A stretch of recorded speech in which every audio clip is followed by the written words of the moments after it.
और जी अब हम आपको मिलवाने जा रहे हैं बलूचिस्तान से ताल्लुक़ रखने वाले एक ऐसे होनहार तालिब इल्म से जिनका नाम है मोहम्मद हाशिर। इन्होंने रूस में इंटरनेशनल जूनियर साइंस ओलंपियाड 2025 में पाकिस्तान के लिए ब्रॉन्ज मेडल जीता है और इन्होंने दुनिया के 80 ममालिक के बासलाहियत और ज़हीन तलबा के साथ सख्त मुकाबला करके कामयाबी हासिल की है। और मोहम्मद हाशिर की ये जीत उनकी मेहनत और पाकिस्तान की बढ़ती हुई, कहते हैं ना, जो साइंस में दिलचस्पी है, ख़ासतौर पे यंग बच्चों की, उनकी ये काबिलियत की एक बेहतरीन मिसाल है। तो 16 साल से भी कम उम्र के शुरा के इस मुकाबले में मोहम्मद हाशिर ने फ़िज़िक्स, केमिस्ट्री और बायोलॉजी में चैलेंजेस में अपनी गैर मामूली, कहते हैं ना, सलाहियतों का इजहार किया है। तो बात कर लेते हैं जी, हमारे साथ मौजूद है होने तालिब इल्म Mohammad Hashir. Mohammad Hashir, thank you so much. सबसे पहले तो आपको बहुत बहुत मुबारक हो। दूसरा, हमें ये बताइएगा, अब ये जूनियर साइंस ओलंपियाड 2025 का तजर्बा जो था वो कैसा रहा और आपका इसमें क्या किरदार रहा? सबसे पहले तो खैर मुबारक, आपने मुझे मौका दिया कि मैं आऊँ अपने ख्यालात का इजहार कर सकूँ। और दूसरी बात ये कि मेरा जो तजुर्बा रहा है वो बहुत ही अच्छा रहा। मैंने बाहर मुल्क देखे, बहुत अच्छा एक्सपीरियंस रहा, बहुत कुछ सीखने को मिला। साइंस के मुख्तलिफ कॉम्पिटिशन्स में हिस्सा लिया, टेस्ट वगैरह दिए।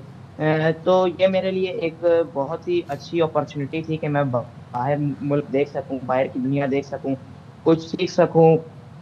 तो ये बहुत ही अच्छा तजुर्बा था मेरे लिए। और हाशिर, ये बताएं कि ये जो मुकाबला हुआ रूस में साइंस ओलंपियाड, इस मुकाबले में सबसे चैलेंजिंग टाइम कौन सा था, मरहला सबसे मुश्किल कौन सा था? जी, मैं आपको बताता चलूँ कि हमारे 3 टेस्ट हुए थे। एक पहला टेस्ट जो था वो 25 नवंबर को था, जो एक्सपेरिमेंट्स का था। उसमें 3-3 टीमें बनाई गई थीं। दूसरा था थ्योरी का, वो 27 नवंबर को था, और तीसरा एमसीक्यूज़ का था, वो 29 नवंबर को था। तो जो मेरे लिए चैलेंजिंग रहा है, क्योंकि एक्सपेरिमेंट जो था वो टीम वर्क था, तो वो हमारे लिए आसान था। उसके अलावा एमसीक्यूज़ भी आसान थे, लेकिन थ्योरी जो थी वो थोड़ी चैलेंजिंग थी। उसको सॉल्व करने में थोड़े तो बेसिकली टाइम आपका लग रहा था, प्रोजेक्ट क्या थोड़ी था? चैलेंजिंग थी वो। Project international junior science olympiad में प्रोजेक्ट नहीं होता, वो एशियन साइंस कैम्प में आप अपना प्रोजेक्ट बनाते हैं। यहाँ पर आपको जो टेस्ट वो बनाते हैं, जो पेपर्स वो बनाते हैं, आपको वो पेपर देने पड़ते अच्छा, हैं, और इसके मुनासबत से फिर आपको मेडल्स मिलते हैं। तो तो यानी कि आपने फिजिक्स, केमिस्ट्री और बायोलॉजी में, तो फिर आपकी क्या तैयारी जो होती थी, हाँ, मुताला जो होता था, उसका वैसे मामूल क्या है आपका?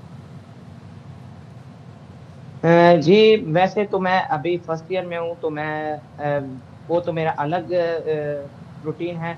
लेकिन जो मैंने इंटरनेशनल जूनियर साइंस ओलंपियाड के लिए की है तैयारी, वो मैंने तकरीबन 1 हफ्ता की है। क्योंकि पहले तो हमें कंफर्म नहीं था कि हम इंटरनेशनल जूनियर साइंस ओलंपियाड में अपीयर होंगे या नहीं होंगे। लेकिन जब बाद में कंफर्म हो गया, तो हमारे पास 1 हफ्ता ही बचा था, तो मैंने अपनी तैयारी जो है वो 4 से 5 दिन की, और मैंने वही पास्ट पेपर वगैरह देखे। बकाया जो सिलेबस था, जो मैंने फर्स्ट ईयर में पढ़ा था, 10th में, 9th में, तो मैंने मुझे उससे बहुत सपोर्ट मिला। मैंने वहाँ की चीज़ें जो थी वो गेन की थी, वो वहाँ पर आई थी, और मैंने तो सॉल्व हाशिर, की एक थी। बात बताएं, आपको इस इवेंट का पता कैसे चला? स्कूल के थ्रू पता चला या आपने ऑनलाइन कहीं पर देखा, और कैसे अप्लाई किया आपने? जी, मैं पहले पहले बलुचिस्तान रेजिडेंशियल कॉलेज लोरलाई में पढ़ता हूँ। तो हमारे कॉलेज में एक डिपार्टमेंट है, मतलब एक टीचर को ये जिम्मेदारी सौंपी गई है, फारूक साहब नाम है उनका। वो जो है हमें डिफरेंट स्कॉलरशिप्स, डिफरेंट प्रोग्राम्स के बारे में बताते हैं। तो जब उन्होंने हमें बताया, तो हमारे कॉलेज से तकरीबन 60 लड़के थे जिन्होंने इस टेस्ट के लिए अप्लाई किया। तो इंटरव्यू तक आते आते सिर्फ 14 लड़के रह गए हमारे कॉलेज से, और 14 में से 2 लड़के हमारे कॉलेज से सिलेक्ट हुए पाकिस्तान की 6 बंदों की टीम के लिए। क्या बात! और ये बताइएगा कि जो आपके टेस्ट थे, ये किन किन सब्जेक्ट्स में थे और किस लेवल की इसके लिए आपको तैयारी करनी पड़ी थी? मतलब इंटरमीडिएट लेवल का सिलेबस था या ज़्यादा उससे एडवांस था?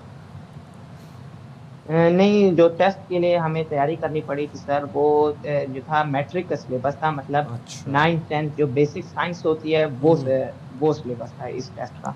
तो आगे अब ठीक। आपने क्या गोल सेट किए हैं? जी, मेरा जो गोल है, मैंने एफएससी करनी है। उसके बाद मुझे ये लगता है कि मैं किसी भी स्कॉलरशिप के थ्रू बाहर मुल्क चला जाऊं, और मैं बाहर का लॉ करूं, अच्छा। इंटरनेशनल लॉ की डिग्री गेन करूं। उसके बाद मैं अपनी सर्विसेज जो है इंटरनेशनल कोर्ट ऑफ जस्टिस में as a international lawyer sir अंजाम देना चाहता हूँ। तो इंटरनेशनल लॉ में आपको दिलचस्पी है, क्या बात है। और जो नौजवान इस वक्त आपको देख रहे हैं, आपकी उम्र के बच्चे आपको देख रहे हैं, जो बायोलॉजी में, फिज़िक्स में, केमिस्ट्री में बड़ी दिलचस्पी रखते हैं, उनके लिए क्या मैसेज देना चाहेंगे? उनके लिए मैं ये मैसेज देना चाहता हूँ कि साइंस जो है, आजकल दुनिया जो है वो साइंस पर ही है। आप किसी भी फील्ड में देख लें, साइंस जो है वो एज अ मेन पिलर है। हमारी दुनिया जो है आजकल चल रही है वो फिजिक्स के प्रिंसिपल, केमिस्ट्री के प्रिंसिपल पर चल रही है। हमारा जो बॉडी है वो बायोलॉजी के थ्रू जो है वो मतलब वर्क कर रही है। हम उसको जो एनाटॉमिक स्टडी है वो हम बायोलॉजी के थ्रू कर रहे हैं। तो मैं ये कहता हूँ कि जिस तरह ये इंटरनेशनल जूनियर साइंस ओलंपियाड है, इसके बाद आप जब 17 के हो जाते हैं तो Asian science camp, international biology olympiad, international chemistry olympiad, तो ये बेस्ट अपॉर्चुनिटीज़ हैं कि आप यहाँ आएँ, अपनी टैलेंट को शो करें और अपनी इसी टैलेंट की मुनासबत ज़बरदस्त। से जो आपका क्या बात प्राइज़ है वो गेन करें। बिल्कुल। Thank you so much Mohammad Ashir हमारे साथ थे, बहुत शुक्रिया। और सारी सूरत हाल पे बात कर रहे थे जनाब। आजकल के बच्चे आप देखें, उनका इंटरेस्ट